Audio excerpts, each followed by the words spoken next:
All right, so the man found in Saragossa says, "Hi, Jonathan. Thanks for addressing the Satanic Panic recently. As someone who also grew up in the 80s and 90s, I really enjoy how the multiple decade distance from those events now allows to look back at them with new eyes. That said, do you have any thoughts on one of the core claims during the Satanic Panic, that people, usually abused children, had repressed memories only available through hypnosis? I read something recently that debunked the concept from a psychological standpoint,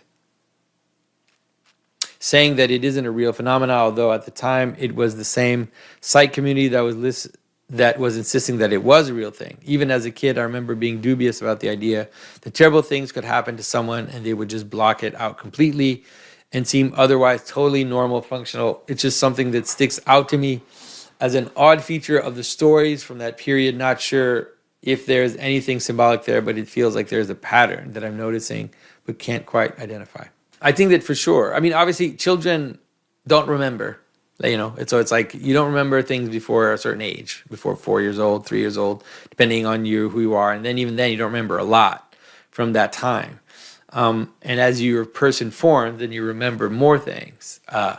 And so, the idea that there's something about the past and things that happen to us that we don't remember is just part of normal human maturation, right?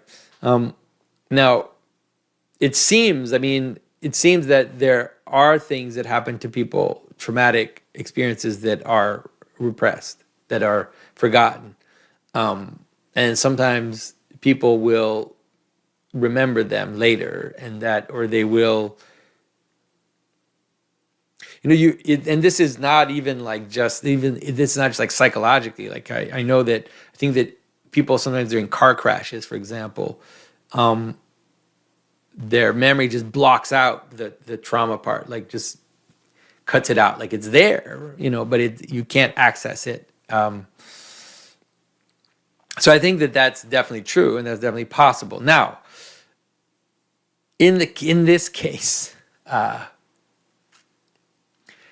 the idea that you could, by hypnosis, that you could access those memories, I don't think that that's obvious. Okay, so when you put someone in a in a position of suggestion, like a hypnotic state, where in some ways they are less conscious of themselves and they are more receptive or more passive, you could say.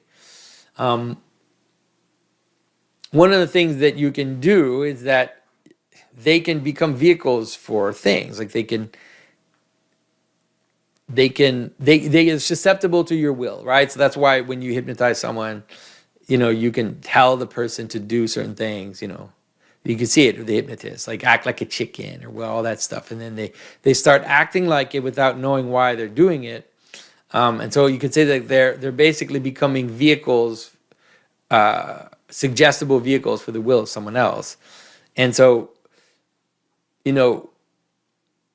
the idea that when someone is being hypnotized, that the person hypnotizing them wouldn't be projecting their fantasy on them. I mean, it seems like there's a high level possibility that that's what's happening, or that they are catching stuff that's in the air and are manifesting it in a kind of mythological, symbolic pattern, and then they're representing it, and so, like I said in the video, this is controversial. Some people got angry at what I said because they said, "Oh, a lot of people's lives got ruined because of the Satanic Panic, and there was this kind of witch hunt type behavior in it." And I get it, But now, like you said, we're far enough from it. It's a good idea to try to understand what was going on, which is that the Satanic Panic is very close to the UFO phenomena in terms of what it is that's going on, right? So it's very similar. Think about it. So these children are kidnapped by satanic cults, and they're abused in all these weird ways and sexual ways. And then think of the UFO thing, where people are hypnotized after supposedly seeing UFOs, and then they remember being kidnapped by aliens and being, rectally probed, and abused in that kind of way, right? So you can see that it's the same thing that's happening, right? It's an image of the hypnosis itself, if you want to think about it.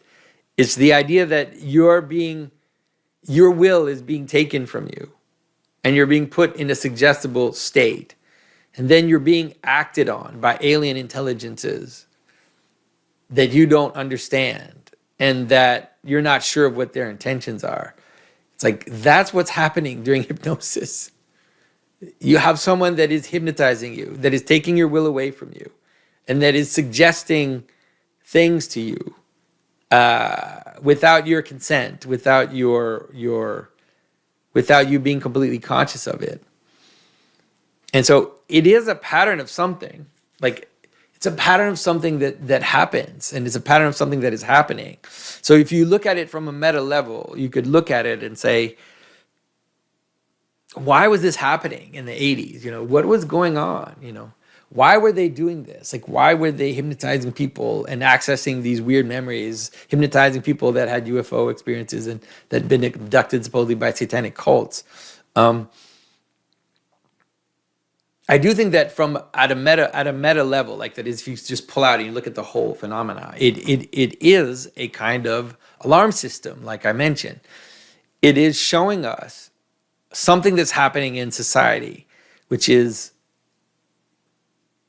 the breakdown, let's say, of the social cohesion, the betrayal of the institutions and of the elites to alien purposes, to other purposes than the ones that they're supposed to follow. And that's why some of this stuff, is also like related to MK Ultra and related to the idea of people being taken by the government and then being put into hypnotic states for very long times and being supposedly like abused or threatened and put into certain kind of crisis situations, so that then the government could influence the person while they were in that state. Think about it. It's all the same imagery.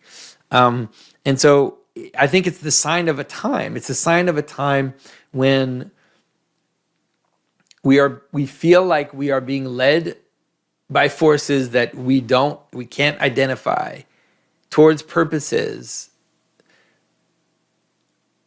that are odd and that don't seem like they're good for us, but that nonetheless we are moving in that direction. And so I think that that's really the best way of looking at it, at least from a distance. Now, and then like people will get angry at me from the other side. Like people get angry at me because I'm trying to justify this stuff, and then people get angry with me on the other side and saying, well, how are you reducing this? Like, people do get abused and people do get taken by cults and by people with bad intentions, and they do get abused. Like, that stuff happens. And the answer is, you're right, probably. I'm just trying to understand what it means. Like, I don't know. I don't have access to those people. Like, I don't, I had met one lady who would go into like absolute trauma in certain circumstances, because she said that she had been abducted as a child and been like molested and raped by these people. I